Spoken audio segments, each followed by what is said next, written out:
लग चुकी है तलब जीत की, अब खुद को आग में झोंक देंगे। ठोकरें कहती है मारा जाएगा, हौसले कहते हैं देख लेंगे। जी हाँ दोस्तों, स्वागत है आप सभी का आपके अपने YouTube चैनल जैकपुर पे। तो आज के इस वीडियो में हम लोग क्लास 12 हिस्ट्री का चैप्टर 1 का हम लोग क्वेश्चन आंसर कर रहे थे, जिसमें अति लघु प्रश्न उत्तर का पार्ट 1 हम लोगों ने सक्सेसफुली कंप्लीट कर लिया था। सारे क्वेश्चन आंसर हमने आप लोगों को करवा दिए हैं। आज हम इसका पार्ट 2 करेंगे। वीडियो को लाइक कर दीजिएगा, शेयर कर दीजिएगा और सब्सक्राइब नहीं किए हैं तो सब्सक्राइब तो कर ही लीजिएगा। इसके पहले वाले वीडियोज़ में जिन लोगों ने हमें सपोर्ट किया था उनमें थे लोकेश कुमार चतरा से, चंदन बोकारो से, हरीश वेस्ट सिंहभूम से, तौफीक शेख साहेबगंज से और कौशल कुमार रांची से। तो आप लोग भी इस वीडियो को अगर सपोर्ट करना चाहते हैं, प्रमोट करना चाहते हैं, तो इस वीडियो के कमेंट में आप अपना नाम, अपने ज़िला का नाम ज़रूर टाइप कीजिएगा। तो चलिए शुरू करते हैं। तो ये इसका पार्ट 2 है, सबको पता है। सवाल में देखेंगे क्या पूछा गया है। सवाल है हमारा सबसे पहला आपके पास कि हड़प्पा सभ्यता की जानकारी कब तथा किन विद्वानों के द्वारा दी गई। अब हड़प्पा सभ्यता की जो जानकारी थी वो कब दी गई और किन विद्वानों के द्वारा दी गई थी, इसके बारे में आपसे पूछा गया है। देखिए, हड़प्पा सभ्यता की जानकारी सबसे पहले 1921 में दयाराम साहनी के द्वारा हड़प्पा की खुदाई से मिली है। ठीक है, 1921 में दयाराम साहनी के द्वारा हड़प्पा की खुदाई से मिली है।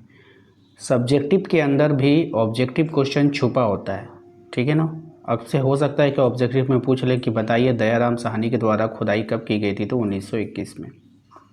तो ये सब आपको पता होनी चाहिए। इसके बाद 1922 में राखालदास बनर्जी ने मोहनजोदड़ो की खोज की।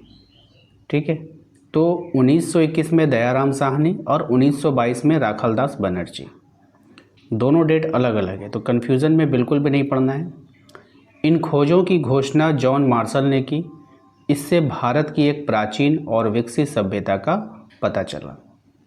ठीक है, तो हमारे द्वारा जो सब्जेक्टिव का आंसर आप लोगों को करवाया जाता है वो बिल्कुल बेकार नहीं होता है। आपको कहीं ना कहीं ऑब्जेक्टिव में, सब्जेक्टिव में, सब में काम आने वाला है।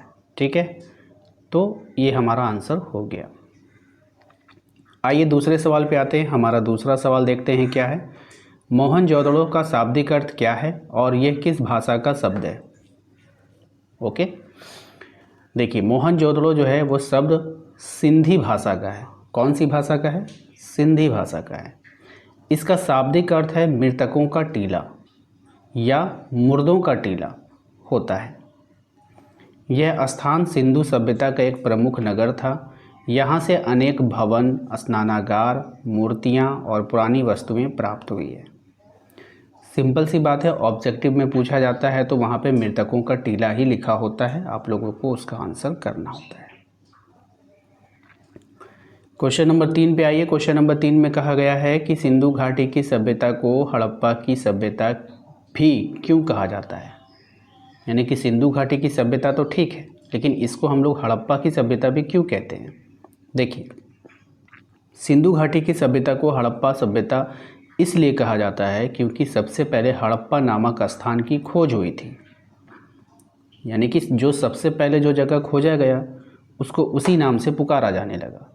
बाद में मोहनजोदड़ो और अन्य नगर मिले थे, लेकिन पहले जो मिला वो हड़प्पा मिला, इसलिए इसको हड़प्पा सभ्यता कहा जाने लगा। इसलिए पुरातत्वविदों ने इसे पूरी सभ्यता का नाम हड़प्पा सभ्यता रख दिया। बात समझ में आई?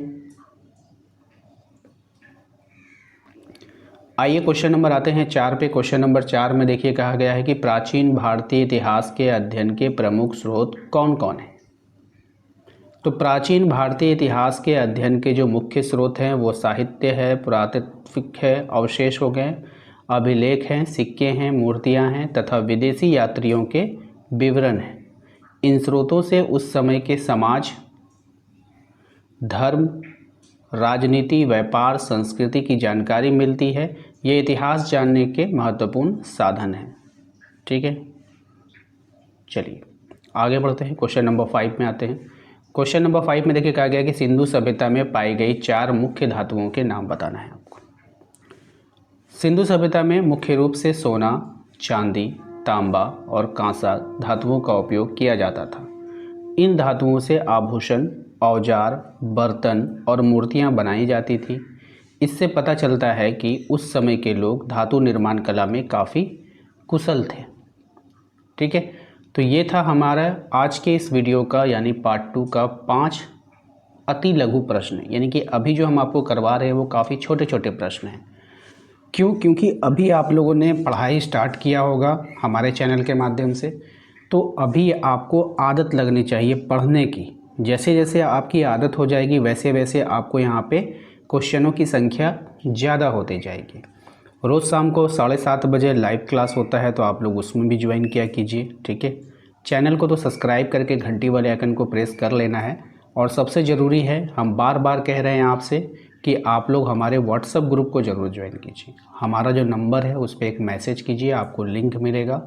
और हमारा नंबर तो आपके मोबाइल में सेव होना ही चाहिए, तो नंबर को सेव कर लीजिए जयपुर के नाम से, और एक व्हाट्सएप पे मैसेज कर दीजिएगा, आपको लिंक मिल जाएगा, आप अपना ग्रुप ज्वाइन कर लीजिएगा।